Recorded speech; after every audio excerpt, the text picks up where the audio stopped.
Hello everyone, welcome to the learners room. दोस्तों, आज के इस वीडियो में हम इंडियन राइटिंग इन इंग्लिश को डिस्कस करने वाले हैं। ये टॉपिक आपके सिलेबस में मेंशन है। इस टॉपिक को आपने इससे पहले इस तरीके से कभी नहीं पढ़ा होगा। काफ़ी इंटरेस्टिंग वे में मैं इस टॉपिक को समझाने वाला हूँ, एक एक चीज़ आपको कवर होगी। तो चलिए शुरू से हम शुरू करते हैं। देखिए, इंडियन राइटिंग इन इंग्लिश को एक और नाम दिया जाता है, यानी कि इसे इंडियन इंग्लिश लिटरेचर भी कहा जाता है। और इसे एक और नाम दिया जाता है, वो है इंडो एंग्लियन लिटरेचर। क्या कहा मैंने?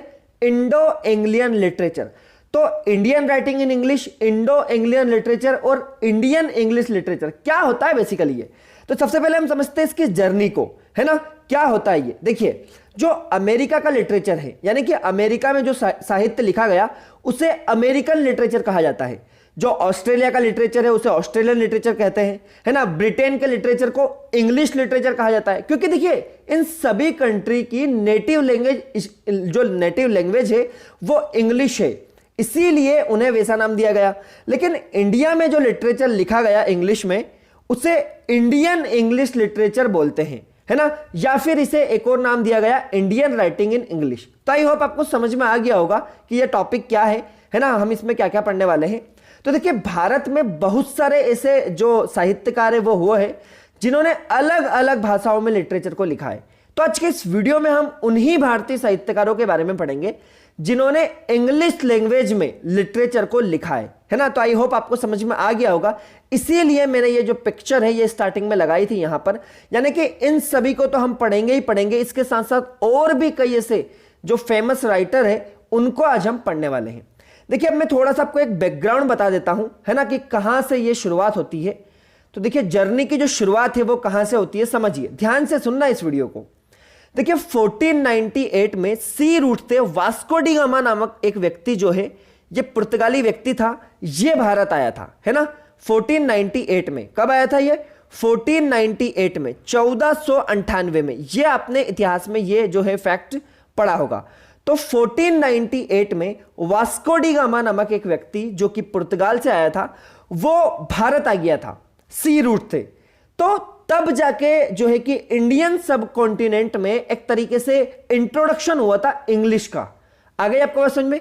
इंडियन सब कॉन्टिनेंट का मतलब यहां पर क्या है? देखिए, वर्तमान इंडिया, पाकिस्तान, है ना, बांग्लादेश, अफगानिस्तान, ये क्या था? ये पूरा इंडिया ही तो था, जिसे हम क्या कहते थे? अखंड भारत। तो यही था अखंड भारत। और इसी इंडियन कॉन्टिनेंट में सबसे पहले जो इंग्लिश है वो वास्को डी गामा जब आया था 1498 में, तब जो है कि वो लेकर आया था। लेकिन ढंग से इंग्लिश जो है वो भारत में आई मुगल एम्पायर के डिक्लाइन के बाद, जब ईस्ट इंडिया कंपनी ने भारत में कदम रखा। देखिए, ईस्ट इंडिया कंपनी एक इंग्लैंड की कंपनी थी जो भारत के अंदर व्यापार करने के लिए आई थी, है ना। तो क्योंकि ईस्ट इंडिया कंपनी में जितने भी लोग थे उन सभी की कम्युनिकेशन पूरी की पूरी इंग्लिश में होती थी। और धीरे धीरे यहां पर भारत के अंदर इंग्लिश स्कूल शुरू हो गए, है ना। क्रिश्चियन मिशनरीज ने अलग अलग स्कूल जो है कि ओपन करना यहां पर स्टार्ट कर दिया। लोगों ने इंग्लिश को एक्सेप्ट किया, इंग्लिश को सीखा लोगों ने। और फिर अगर मैं बात करूं तो लीगल तरीके से इंडियन यूनिवर्सिटी एक्ट पास हुआ था 1904 में। और उस एक्ट में कहा गया कि अब सारे काम भारत के अंदर इंग्लिश में होंगे, यानी कि जितने भी ऑफिशियल वर्क है मैक्सिमम जगह पर जो एजुकेशन से रिलेटेड है वो सारे के सारे इंग्लिश में होंगे। फिर क्या था? फिर दोस्तों कुछ जैसे कि डायस्पोरिक राइटिंग्स हुई। डायस्पोरिक राइटिंग क्या होती है? देखिए, एक शब्द है ये, है ना, ये बार बार पूछा जाता है। डायस्पोरिक, DIASPORIC, डायस्पोरिक राइटिंग क्या होती है? तो देखिए, इंडिया के जो राइटर्स है, इंडिया के कुछ राइटर्स ने क्या करा कि विदेशों में वो लोग बस गए और वहां जाकर उन्होंने इंडिया के बारे में लिखना शुरू किया। तो उसे ही बेसिकली डायस्पोरिक राइटिंग कहा जाता है। तो इस प्रकार हम कह सकते हैं कि भारत में जो इंग्लिश लिटरेचर को जन्म देने का श्रेय जाता है वो ईस्ट इंडिया कंपनी को जाता है सबसे पहले। फिर क्रिश्चियन मिशनरीज को जाता है जिन्होंने यहां पर इंग्लिश स्कूल स्टेब्लिश किए। उसके बाद अगर हम बात करें तो फ्रीडम फाइटर्स को, है ना, जिन्होंने इंग्लिश में काफी ज्यादा न्यूज़पेपर पब्लिश करवाया, मैगजीन पब्लिश करवाई, है ना, इंग्लिश में बहुत ज्यादा राइटिंग्स लिखी उन्होंने। और उन्हीं को पढ़कर जो है कि हमारे देश के जो फ्रीडम फाइटर है, जो लोग हैं, उनके अंदर एक भावना आती थी देश प्रेम की, है ना। और लास्ट में जाता है उन ऑथर्स को जिन्होंने भारतीय संस्कृति को ग्लोबल लेवल पर एक्सप्रेस किया है। तो आई होप आपको समझ में आया होगा। इंडियन लिटरेचर की थोड़ी सी जर्नी मैंने आपको बताने की कोशिश की है। अब देखिए, ये जो इंडियन लिटरेचर है इसको बेसिकली रफली मैं बात करूं तो 4 अलग अलग फेजेज में इसको बांटा गया है। देखिए, सबसे पहला फेज जो है ये है the rule of east India company in India. अब सभी को पता है कि 1600 जो है कि बीसी में, यानी कि 1600 ईस्वी के अंदर चार्टेड साइन करके ईस्ट इंडिया कंपनी इंग्लैंड से आई थी भारत के अंदर व्यापार करने के लिए। उस समय पर वहां की जो क्वीन थी वो थी क्वीन एलिजाबेथ फर्स्ट। ये क्वेश्चन भी पूछा जाता है ना। और ये ईस्ट इंडिया कंपनी जो है इसने भारत के ऊपर लगभग 1857 तक पूरा का पूरा जो है कि क्या करा, राज करा। ये आप सभी को पता है। फिर 1857 में एक बहुत बड़ा रिवॉल्ट होता है ना। आपने पढ़ा होगा खूब लड़ी मर्दानी, वो तो झांसी वाली रानी थी, है ना। तो 1857 के रिवॉल्ट में वो लड़े थे, बहुत सारे लीडर्स जो है कि इंडिया के अंदर लड़े थे। फिर 1857 के बाद क्या होता है कि ईस्ट इंडिया कंपनी जो है उसके हाथों से सत्ता चली जाती है और ब्रिटिश क्राउन का रूल शुरू हो जाता है। ब्रिटिश क्राउन मतलब ब्रिटेन के अंदर जो भी राजा महाराजा थे वहां पर, रानी जो वहां पर थी, उनका डायरेक्ट रूल जो है कि इंडिया के अंदर स्टेब्लिश हो जाता है। तो पहले था ईस्ट इंडिया कंपनी का, जो कि एक प्राइवेट कंपनी थी इंग्लैंड की, और बाद में ब्रिटिश क्राउन का। यह आपको ध्यान रखना है। तो फर्स्ट फेज जो है वो है the rule of east India company. ये बेसिकली 1600 से 1857 तक चलता है। सेकेंड फेज जो है ये है the rule of British crown, जो 1857 से लेकर तो 1920 तक चलता है। हालांकि भारत के अंदर ब्रिटिश क्राउन का रूल तब तक रहा जब तक इंडिया इंडिपेंडेंट नहीं हो गया, यानी कि पार्टीशन तक हम देखते हैं। लेकिन 1920 में एक बहुत बड़ी घटना घटती है, और घटना यह थी कि गांधी जी की एंट्री होती है भारत के अंदर राजनीति में। देखिए, थर्ड फेज जो है इंडियन राइटिंग इन इंग्लिश का, यह शुरू होता है द गांधीयन एरा, है ना। महात्मा गांधी जी जो कि देश के बहुत बड़े लीडर थे, जिन्हें हम राष्ट्रपिता का भी दर्जा देते हैं, है ना। हालांकि कॉन्स्टिट्यूशन में ऐसा कहीं नहीं लिखा है कि वह हमारे देश के राष्ट्रपिता है, लेकिन उन्हें प्यार संभाव जो है कि हम हमारे जो है कि उन्हें सम्मान प्रकट करने के लिए ये हमने टाइटल दिया है। तो 1920 से लेकर 1947 तक जो सिविल डिसओबीडियंस मूवमेंट जो चला था, उससे लेकर तो पार्टीशन ऑफ इंडिया, यानी कि जब तक भारत इंडिपेंडेंट नहीं हो गया, या फिर हम कह दें कि भारत का जब तक बंटवारा नहीं हो गया, तब तक चलता है थर्ड फेज। और लास्ट और फोर्थ फेज आता है इंडिपेंडेंस एंड आफ्टर इंडिपेंडेंस, यानी कि स्वतंत्रता से लेकर तो अभी तक का, प्रेजेंट तक का जो टाइम पीरियड चल रहा है 1947 से लेकर अभी तक का, इसे हम बेसिकली कहते हैं फोर्थ फेज। तो आई होप आपको ये 4 अलग अलग फेजेस समझ में आए होंगे। यानी कि कुछ राइटर ऐसे थे जिन्होंने 1600 से लेकर 1857 के बीच में लिखना शुरू करा, फिर कुछ राइटर ऐसे थे जिन्होंने सेकंड फेज में लिखा, फिर कुछ ने थर्ड फेज में, और कुछ राइटर है फोर्थ फेज के, है ना। लेटेस्ट राइटर जैसे कि आपने नाम सुना होगा अरुंधति रॉय, है ना, विक्रम सेठ वगैरह, और उसके अलावा जो शशि थरूर, है ना। तो ये क्या है, बेसिकली ये राइटर है जो कि फोर्थ फेज के राइटर है। देखिए, जब फर्स्ट फेज चल रहा था उस समय पर इंग्लैंड के अंदर क्वीन एलिजाबेथ फर्स्ट का शासनकाल था, और सेकेंड फेज में क्वीन विक्टोरिया का शासनकाल जो है कि शुरू हो जाता है ना। वर्ल्ड वॉर फर्स्ट हुआ था, आपको पता होगा 1914 से लेकर 1918 तक। तो ये भी एक आपके सिलेबस का हिस्सा है ना। आई होप आप पढ़ रहे होंगे उस टॉपिक को भी। चलिए अब हम आगे बढ़ते हैं। अब देखिए, कुछ इंपॉर्टेंट फैक्ट मैं आपको बताता हूं, कुछ इंपॉर्टेंट फैक्ट जो आपकी एग्जाम पॉइंट ऑफ व्यू से मोस्ट इंपॉर्टेंट है, जो आपको कॉपी में नोट डाउन करना है। सबसे पहली बात जानिए, the first book in English by an Indian was written in 1793। तो जो पहली बुक थी जो इंग्लिश में लिखी गई थी किसी भारतीय द्वारा, वो बुक जो है उसका नाम था the travels of Dean Mohammed, और ये बुक लिखी गई थी बेसिकली शेख डीन मोहम्मद के द्वारा 1793 में। तो ये एक काफी इंपॉर्टेंट फैक्ट है जो आपको ध्यान रखना है। नेक्स्ट अगर हम बात करें, the first pamphlet written in English by an Indian appeared in 1806। तो 1806 में पहला पैम्पलेट जो है कि लिखा गया था इंग्लिश के अंदर किसी भारतीय व्यक्ति द्वारा। नेक्स्ट आपका फैक्ट है the first play in English, यानी कि इंग्लिश के अंदर पहला जो नाटक है, पहला जो ड्रामा है, प्ले जो है, वो लिखा गया था के.एम. बनर्जी के द्वारा, द परसेक्यूटेड। ये लिखा गया था 1813 में। तो ये भी आपको ध्यान रखना है। नेक्स्ट अगर हम बात करें, the first Indian English novel titled Rajmohan's wife was published in the year 1864 by Bankim Chandra Chatterjee. तो पहला जो ड्रामा था यानी कि प्ले था वो था द परसेक्यूटेड, जो कि 1813 में आया था, जो के.एम. बनर्जी के द्वारा लिखा गया। और जो पहला नोवेल था वो आया राजमोहन्स वाइफ, जो कि बंकिम चंद्र चटर्जी के द्वारा 1864 में लिखा गया था। नेक्स्ट अगर मैं बात करूं तो बियांका और the young Spanish maiden written in 1878 by Toru Dutt, ये क्या थी? तो ये पहली इंडियन पोइट्री जो है कि ये थी, पोइटेस थी इंग्लिश के अंदर, है ना। तो पहली कवियत्री थी जिन्होंने ये लिखा था। तो ये कुछ इंटरेस्टिंग फैक्ट है जो एग्जाम में आपसे डायरेक्टली पूछ लिए जाते हैं, तो ये आपको ध्यान रखना। देखिए इस टॉपिक को मैं काफी हद तक कवर इस तरीके से करूंगा कि आपके टेट एग्जाम का कोई भी क्वेश्चन नहीं छूटे। हालांकि मैं इस पर एक और डिस्क्रिप्टिव वीडियो लेकर आऊंगा अगर मुझे समय मिला तो, सेट एग्जाम के लिए, एमपी सेट और यूजीसी नेट की प्रिपरेशन जो बच्चे कर रहे हैं उनके लिए मैं काफी डिटेल वीडियो भी एक लेके आने वाला हूं इस टॉपिक के ऊपर। लेकिन अभी हम टेट एग्जाम को क्योंकि यहां पर टारगेट कर रहे हैं तो उसके हिसाब से ये जो है कि सारे के सारे फैक्ट यहां पर डाले गए हैं। अब देखिए महाभारत जो है कृष्ण द्वैपायन वेदव्यास की, उसको ट्रांसलेट किया है महाभारत को इंग्लिश के अंदर एक व्यक्ति ने जिनका नाम है किसारी मोहन गांगुली। तो ये आपको ध्यान रखना है ना। किसारी मोहन गांगुली ने महाभारत को जो है कि इंग्लिश के अंदर ट्रांसलेट किया। उसके बाद तो बहुत सारे लोगों ने किया, जैसे धन गोपाल मुखर्जी, है ना, उसके अलावा भी बहुत सारे लोगों ने किया, लेकिन आपको पहला नाम ध्यान रखना है किसारी मोहन गांगुली। फिर आपको एक और इंटरेस्टिंग फैक्ट ध्यान रखना है कि जो पहले इंडियन ऑथर है जिन्होंने लिटरेरी अवार्ड जीता था उनका नाम था पी पाल, है ना। Founded praise in 1950s for the Indian English literature. तो ये आपको ध्यान रखना है। चलिए अब देखिए, अब हम अलग अलग टॉपिक को डिस्कस करेंगे, यानी कि सबसे पहले हम देखेंगे कि इंडियन राइटिंग में हमें किन किन पोइट को पढ़ना है। फिर उसके बाद में हम देखेंगे कि किन किन राइटर्स को हमें पढ़ना है जिन्होंने ड्रामा लिखा।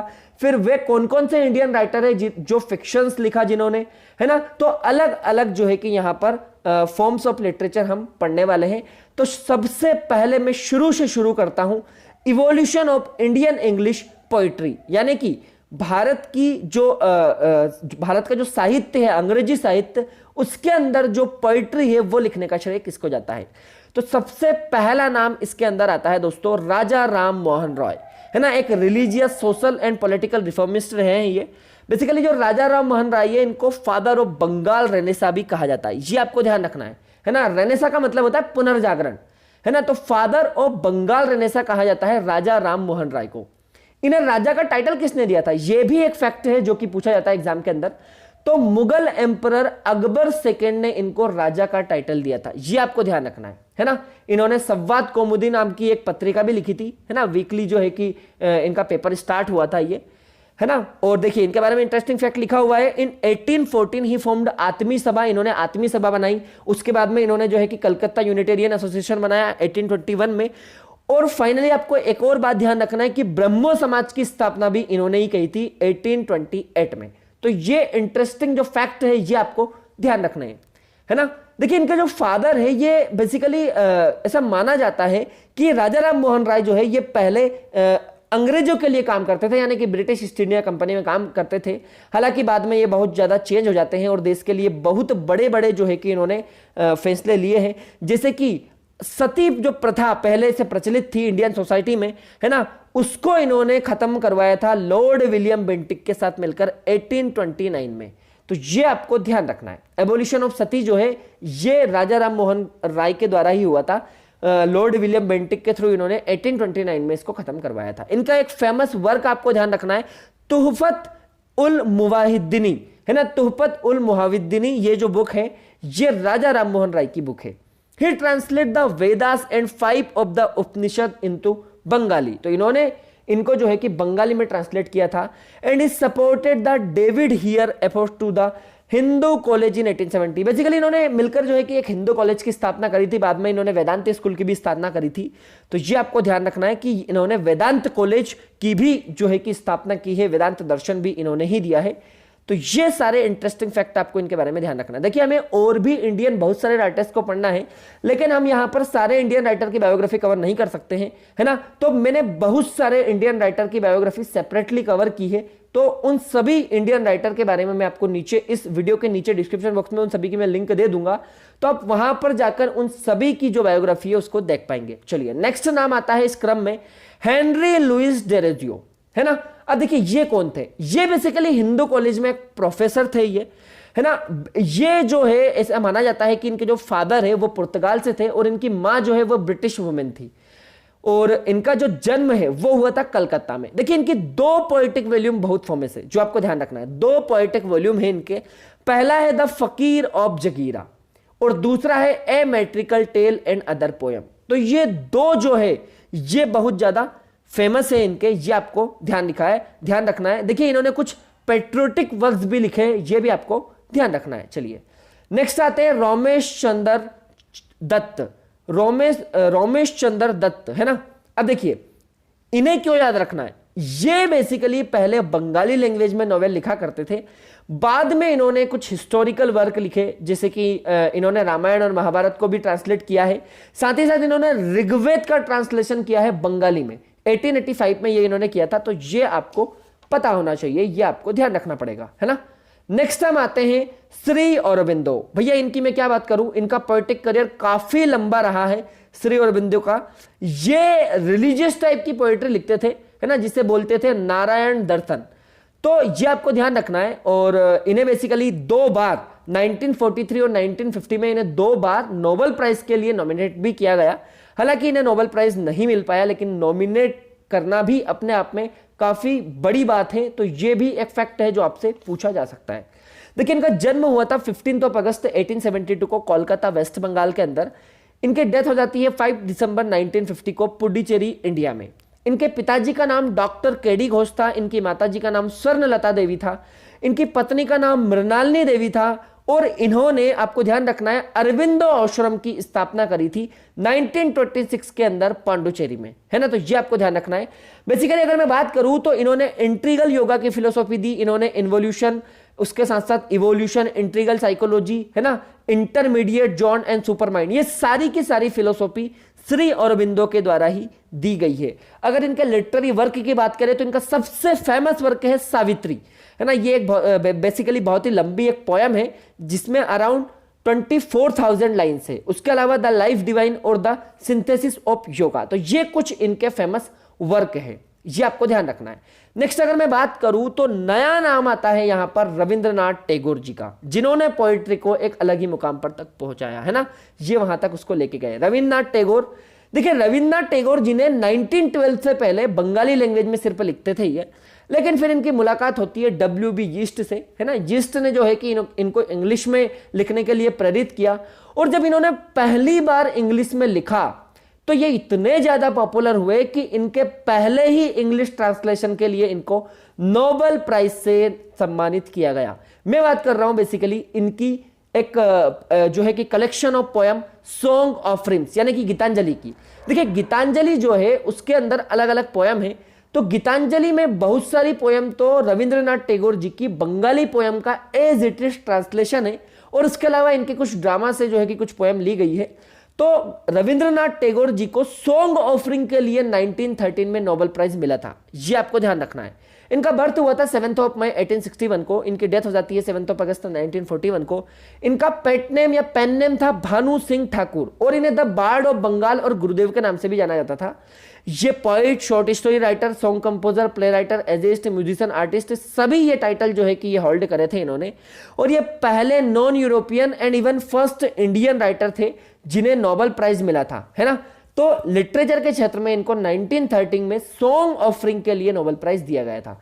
कुछ लोग कहते हैं गीतांजलि के दिया गया, हालांकि गीतांजलि भी यही है, लेकिन गीतांजलि एक बंगाली में लिखा गया जो है कि काव्य है, जबकि उसका इंग्लिश ट्रांसलेशन जो है वो है सॉन्ग ऑफरिंग। मैंने आपको बताया था रविंद्रनाथ टैगोर जी की बायोग्राफी सेपरेटली मैंने कवर की है, तो वो वीडियो आप जरूर देखिएगा, डिस्क्रिप्शन बॉक्स में आपको उसकी लिंक मिल जाएगी, है ना। चलिए नेक्स्ट हम बात करते हैं दोस्तों। अब देखिए ये आती है सरोजिनी नायडू। देखिए कुछ पोइट ऐसे होते हैं जिन्होंने अपनी पोइट्री को नेचर पर लिखा है, तो उनमें से एक नाम है सरोजिनी नायडू जी का, है ना।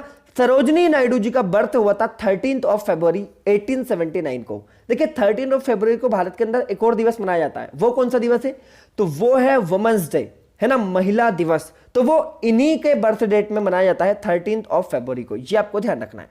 नेक्स्ट अगर मैं बात करूं तो इनकी डेथ हो जाती है 2 मार्च 1949 को।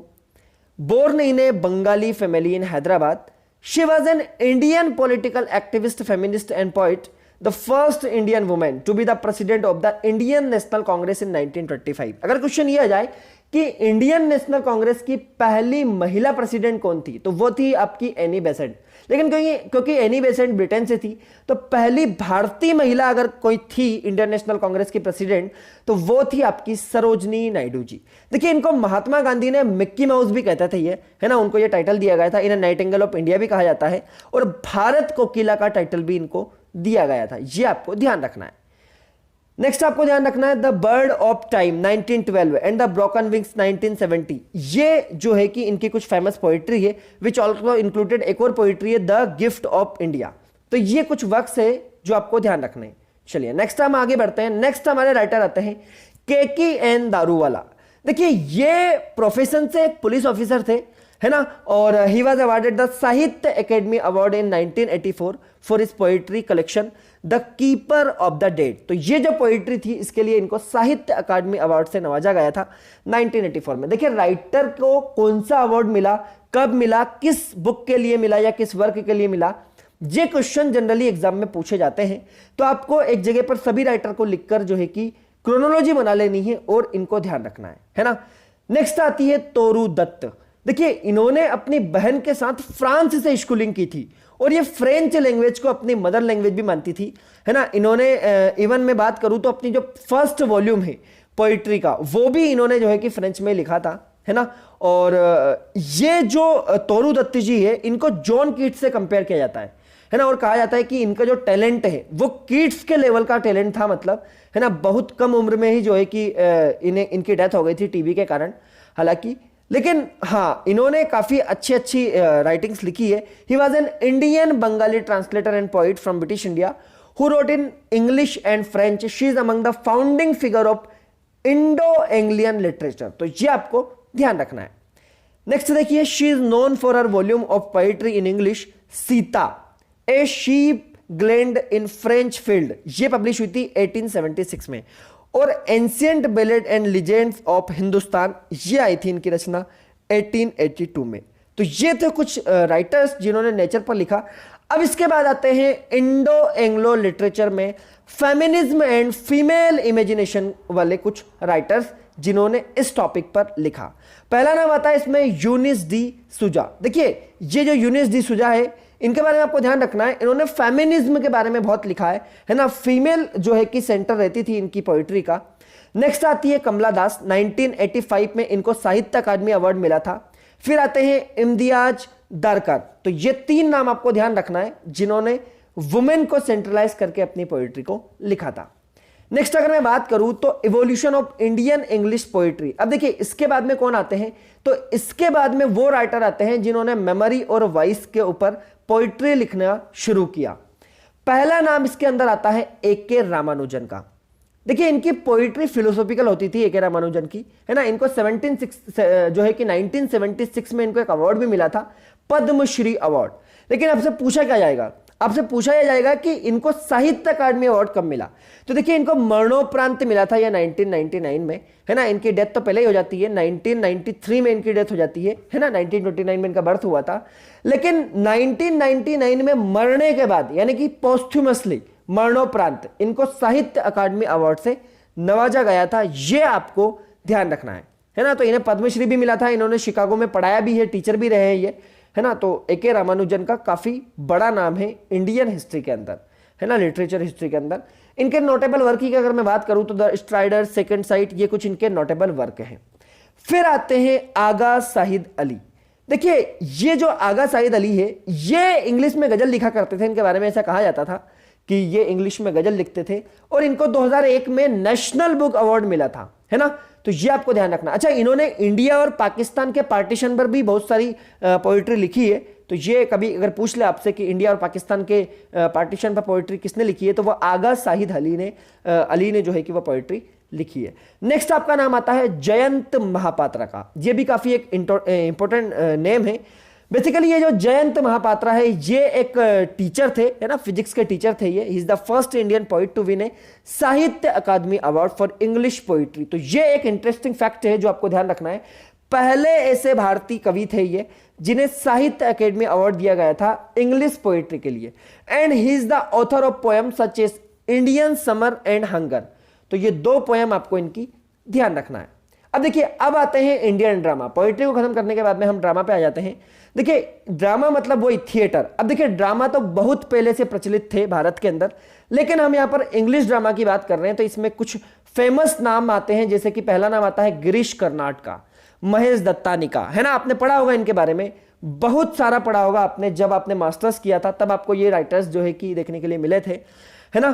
तो ये नाम आपको ध्यान रखने, अभिषेक मजूमदार, रविंद्रनाथ टैगोर, श्री अरबिंदो, दीना मेहता, विजय तेंदुलकर। तो ये कुछ ऐसे नाम है जिन्होंने इंडियन ड्रामा जो है कि लिखे हैं इंग्लिश में। तो ड्रामा तो इंडिया में बहुत पहले से ही परफॉर्म किया जा रहा था, लेकिन हम बात कर रहे हैं 18th सेंचुरी के बाद, है ना। तो 18th सेंचुरी के बाद इंडिया में इंग्लिश ड्रामा जो है वो स्टेब्लिश होते हैं। और इंडिया में इंग्लिश ड्रामा की जो शुरुआत है वो किसने करी थी, तो ये क्वेश्चन आपसे पूछा जाएगा। वो करी थी भैया कृष्ण मोहन बनर्जी ने। ये फैक्ट हमने पहले भी डिस्कस किया था। तो कृष्ण मोहन बनर्जी ने 1813 में इंडिया के अंदर सबसे पहले जो है कि इंग्लिश ड्रामे की शुरुआत करी थी। इनका एक वर्क था द परसेक्यूटेड, है ना, 1813 में ये आया था। तो ये आपको ध्यान रखना है। अच्छा, एक और बहुत बड़ा नाम है जिसका नाम है मिचेल मधुसूदन दत्त। तो इन्होंने भी जो है कि इंडियन इंग्लिश ड्रामा की जर्नी को जो है कि शुरू किया था। तो ये भी नाम आपको ध्यान रखना है। फिर आते हैं निसीम एजेकिल। इनके बारे में आपने पढ़ा होगा, है ना। 3 बड़े बड़े फेमस वर्क जो है इनके हमें देखने के लिए मिलते हैं। और लास्ट आते हैं बादल सरकार। तो ये कुछ 3-4 नाम है जो आपको ध्यान रखने ही रखने इंडियन ड्रामा के अंदर, है ना। देखिए, हम पढ़ इसको ऐसा रहे हैं ताकि हम कम समय में ये टॉपिक हमारा कवर कर पाएं, है ना। इसको काफी डिटेल में भी मैं कवर करूंगा, मैंने आपको जैसा कि पहले बताया है, लेकिन वो जब मुझे समय मिलेगा तब मैं आगे करूंगा कवर, है ना। अभी तो बस आप इतना पढ़िए जितना आपकी एग्जाम के लिए जरूरी है। चलिए, नेक्स्ट हम बात करते हैं फिक्शंस की। पोइट्री हमने खत्म कर ली, ड्रामा हमने खत्म कर लिया। अब हम बात करते हैं इंडिया के ऐसे राइटर की, है ना, या फिर इंडियन ऐसे राइटर की जिन्होंने इंग्लिश में फिक्शंस को लिखा था। इसमें तो बहुत बड़ा नाम है भैया, बहुत सारे लोग हैं। लेकिन एक बात ध्यान रखना कि ड्रामा भले लिखे गए हों इन लोगों के द्वारा, लेकिन जो इंडियन पोइट्री है वो ज्यादा फेमस हुई है बजाय इंडियन ड्रामा के। यानी कि इंडियन पोइट्री के जो राइटर्स हैं उनका नाम हमें देखने के लिए मिलता है कि वो काफी ज्यादा पॉपुलर हुए हैं। चलिए, नेक्स्ट आते हैं फिक्शन पर। फिक्शन में सबसे पहला और सबसे पॉपुलर नाम आता है मुल्क राज आनंद, MR आनंद। पढ़ी होगी आपने, इनकी बहुत सारी कृतियां पढ़ी होगी। सबसे फेमस इनका वर्क जो है वो है अनटचेबल, है ना। इन्हें इंडिया का चार्ल्स डिकेंस भी कहा जाता है। यह भी एक इंटरेस्टिंग फैक्ट है। इनके जो फेमस नॉवेल है बेसिकली अनटचेबल, इसमें जो भारत का जो समाज है, इंडियन की जो सोसाइटी है, उसके अंदर जो भी इविल्स है, जो भी बुराइयां हैं वो बताई गई है ना। कैसे कास्ट सिस्टम जो है वो इंडिया के अंदर है, और इंडिया के अंदर छुआछूत, भेदभाव वगैरह ये सारी चीजें, तो सारी इविल्स को इस ड्रामा के अंदर, इस फिक्शन के अंदर दिखाया गया है, इस नॉवेल के अंदर। और इसीलिए इनको इंडिया चार्ल्स डिकेंस भी कहा जाता है। नेक्स्ट अगर हम बात करें इनके कुछ फेमस नॉवेल की, तो देखिए 3 फेमस नॉवेल तो आपको याद रखना ही रखना है। पहला है अनटचेबल जो 1935 में पब्लिश हुआ था, है ना। सेकंड है इनका कूली जो 1936 में आया था, और थर्ड है two leaves and a bird जो 1937 में आया था। इन 1953 mister Anand won the international peace prize given by world peace council. तो ये आपको ध्यान रखना है, इनको पीस प्राइज से नवाजा गया था। और 68 में इनको he was awarded Padma Bhushan by the government of India for his extraordinary contribution to the field of literature and education. 71 में इनको फाइनली साहित्य अकादमी अवार्ड मिलता है इनके most popular novel the morning face के लिए, है ना। मॉर्निंग फेस जो है ये 1968 में पब्लिश हुआ था, लेकिन इसके लिए इनको साहित्य अकादमी अवार्ड मिला था 1971 में। मैंने MR आनंद की अलग से एक बायोग्राफी भी कवर की है, आप जाकर वहां वो वीडियो भी जो है कि देख सकते हैं। नेक्स्ट अब हम बात करेंगे राजा राव के बारे में। ये भी एक काफी बड़ा नाम है ना। ये काफी ज्यादा जो है कि नेशनलिज्म और रेजिस्टेंस पर जो है कि इन्होंने फिक्शंस लिखे हैं, बहुत अच्छा ये लिखते हैं, है ना। तो ये चीज उनका एक वर्क है, उनका बहुत ही फेमस वर्क है बेसिकली कंटापुरा। तो उसमें आप देख सकते हैं अलग ही झलकेगी उनकी, है ना। तो जो है कि ये उनकी पहली नॉवेल थी राजा राव की। इनका बर्थ हुआ था 8 नवंबर 1908 को, और इनकी डेथ हो जाती है 8 जुलाई 2006 को। देखिए ये एक इंडियन अमेरिकन राइटर थे, है ना। तो ये शॉर्ट स्टोरी भी लिखते थे, नॉवेल्स भी लिखते थे। राजा राव अवार्डेड ये अवार्ड आपको ध्यान रखना है, काफी इंपॉर्टेंट अवार्ड है ये। देखिए न्यूस्टार्ड इंटरनेशनल प्राइज फॉर लिटरेचर 1988 में राजा राव को यह अवार्ड दिया गया था। इन्हें साहित्य अकादमी अवार्ड भी दिया गया 1964 में। और राजा राव की जो पहली बेस्ट नॉन जो नॉवेल है वो है कांथापुरा 1938। और मैंने जैसा कि आपको पहले ही बताया था कि कांथापुरा में आप देख सकते हैं कि वो कितना बढ़िया लिखते हैं फिक्शन, जो है कि ये उनकी पहली नॉवेल थी। उन्होंने काफी ज्यादा नेशनलिज्म पर लिखा है यहाँ पर, है ना, तो ये आपको ध्यान रखना है। चलिए नेक्स्ट हम बात करते हैं रविंद्रनाथ टैगोर जी की। इनके बारे में मैं आपको क्या बताऊं, इनके तो मैंने अलग से बायोग्राफी भी बताई है ना, जिसमें मैंने बहुत ज्यादा डिटेल में सब कुछ डिस्कस किया है। देखिए फिक्शन की अगर मैं बात करूं तो रविंद्रनाथ टैगोर जी का जो है कि एक फिक्शन है गोरा, है ना, पॉलिटिकल फ्रीडम और मॉडर्निटी पर अच्छा फिक्शन ये लिखते थे काफी ज्यादा।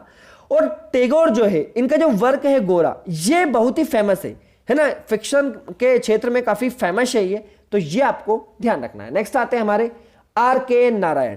देखिए आर के नारायण की एक बुक आपने पढ़ी होगी या फिर इनकी एक राइटिंग आई थी स्वामी एंड फ्रेंड, है ना, डे टू डे लाइफ जो है कि उसमें सिंपल राइटिंग में लिखी गई है।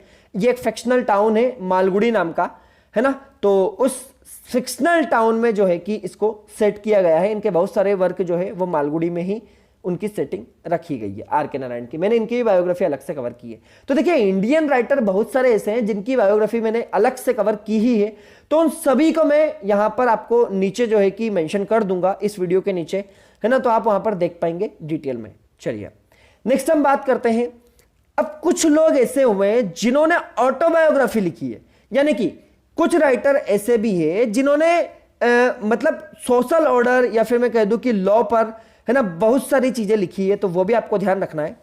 चलिए अब हम बात करते हैं महात्मा गांधी जी की। देखिए महात्मा गांधी जी ने अपनी ऑटोबायोग्राफी लिखी है ना, लाइफ राइटिंग्स भी इनके कहा जाता है बेसिकली, है ना। जो राइटर ऐसे होते हैं जो अपनी ऑटोबायोग्राफी लिखते हैं, इन्हें बेसिकली लाइफ राइटिंग्स कहा जाता है इंग्लिश लिटरेचर के अंदर। तो महात्मा गांधी की है माई एक्सपेरिमेंट विथ ट्रूथ, ये आपने पहले भी पढ़ी होगी, है ना, माई एक्सपेरिमेंट विथ ट्रूथ। फिर कुछ लेटर्स हैं जवाहरलाल नेहरू के और सरोजनी नायडू के।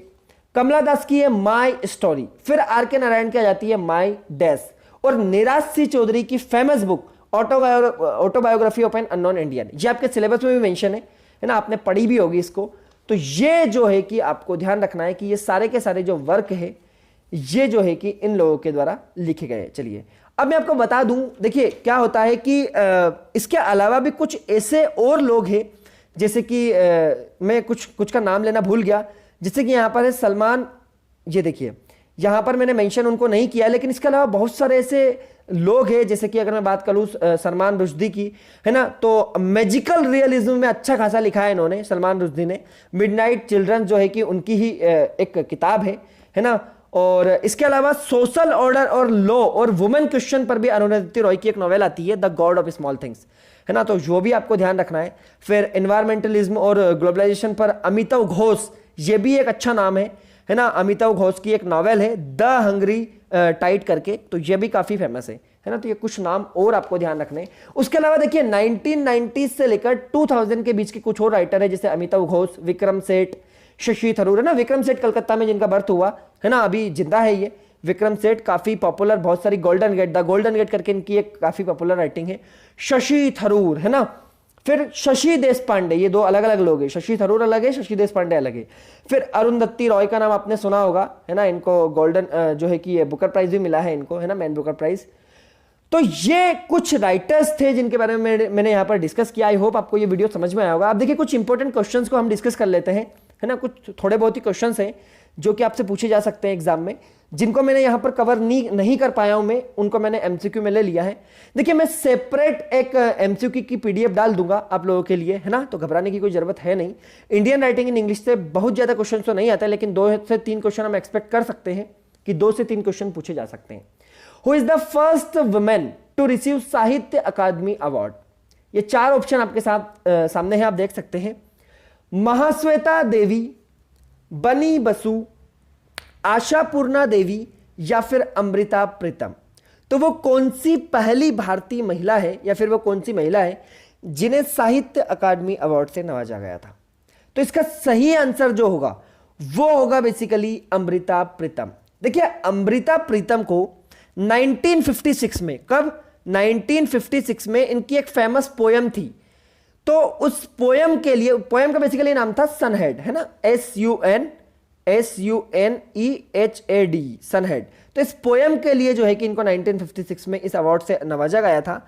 और अगर आपसे क्वेश्चन ये पूछ लिया जाए कि पहला जो है कि जो पहला विनर कौन था साहित्य अकादमी का हिंदी के लिए, तो वो थे आपके माखनलाल चतुर्वेदी जी, है ना। हिंदी में इनकी एक बहुत ही फेमस पोइट्री है हिम तरंगिनी, तो उसके लिए इनको 1955 में साहित्य अकादमी अवार्ड मिला था।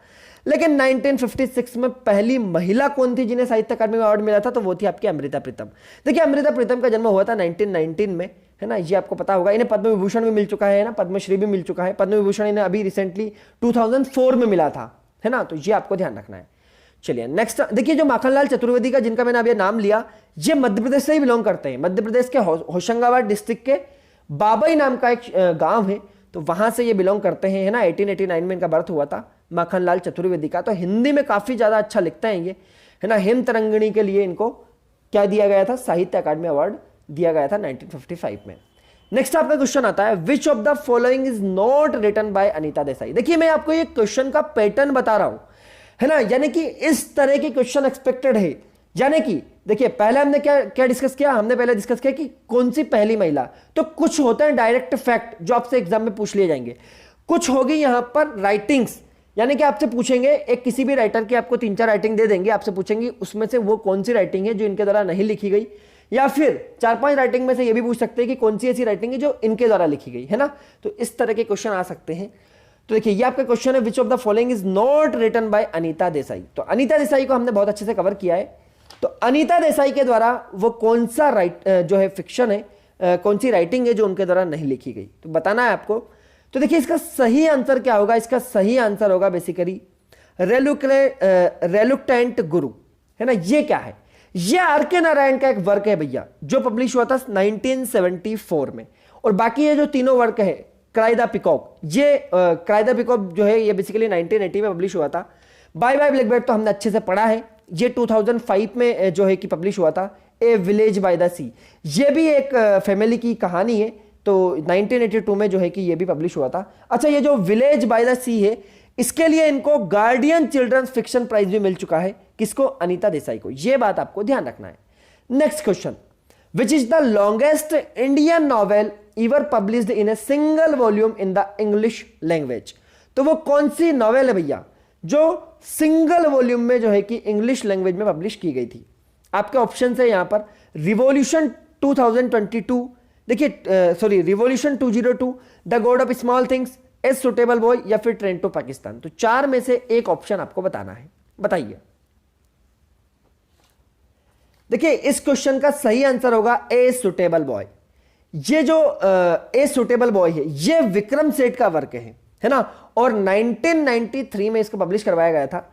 ये जो वर्क है ये बेसिकली बहुत बड़ा वर्क है, यानी कि ये बेसिकली एक पोयम है जो 1349 यानी कि 1349 लाइन की ये पोयम है, 1349, है ना।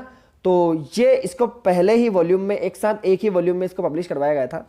विक्रम सेठ का नाम आप सभी ने सुना होगा, है ना। 1952 में इनका बर्थ हुआ था कोलकाता में। इनकी एक फेमस वर्क है द गोल्डन गेट, इसके लिए ये जाने जाते हैं। नेक्स्ट आपका क्वेश्चन आता है, the Jataka stories are related to the previous life of वूम, यानी कि किनकी पुरानी लाइफ से जो है कि जातक स्टोरी जो है वो रिलेट करती है। तो इस क्वेश्चन का सही आंसर क्या होगा, देखिए इस क्वेश्चन का आंसर मैं आपसे पूछूंगा, तो इसका सही आंसर आपको कमेंट सेक्शन में बताना है ना। हालांकि शायद मैंने दे दिया इसका सही आंसर, या फिर आप कमेंट सेक्शन में जरूर बताइए और थोड़ा सा इसके बारे में लिखिएगा जरूर अगर आपको पता हो तो, है ना। चलिए, Salman Rushdie was awarded by the, ये एक अच्छा क्वेश्चन है, इन 1993। 4 ऑप्शन है आपके पास, Booker prize, Padma Shri, Nobel prize, या बुकर्स ऑफ बुकर्स प्राइज। तो ये 4 ऑप्शन है, आपको बताना है कि सलमान रुश्दी जो है 1993-94 में इनको कौन सा अवार्ड मिला था। देखिए इस क्वेश्चन का सही आंसर क्या होगा, इस क्वेश्चन का सही आंसर है Bookers of Bookers prize. Sir ये बुकर प्राइज तो हमने सुना था, लेकिन ये बुकर्स ऑफ बुकर्स प्राइज क्या होता है।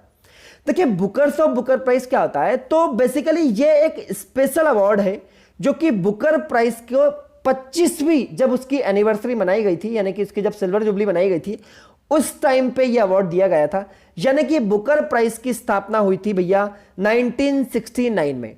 1969 में बुकर प्राइज की स्थापना हुई थी और इसको जब 25 साल पूरे हो जाते हैं, कब होता है इसको 25 साल पूरे? 1994 में, है ना।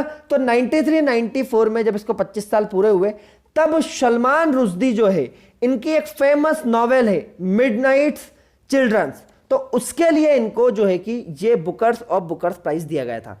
अब देखिए इन्हें बुकर प्राइज कब दिया गया, यानी कि सलमान रुश्दी की वो जो किताब है मिडनाइट चिल्ड्रन, उसको बुकर प्राइज कब दिया गया? तो बुकर प्राइज को दिया गया था 1981 में, और बुकर्स और बुकर प्राइज कब दिया गया? तो ये दिया गया था 1993-94 में, है ना। तो ये दो अलग अलग चीजें हैं, आपको ध्यान रखना है।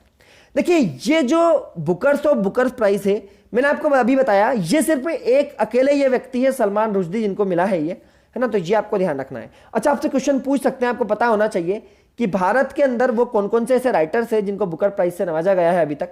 तो हमको बता देता हूं। देखिए पहले राइटर है वीएस नाइपॉल। कौन से राइटर है? वीएस नाइपॉल। वीएस नाइपॉल को बुकर प्राइज जो है ये मिला था 1971 में।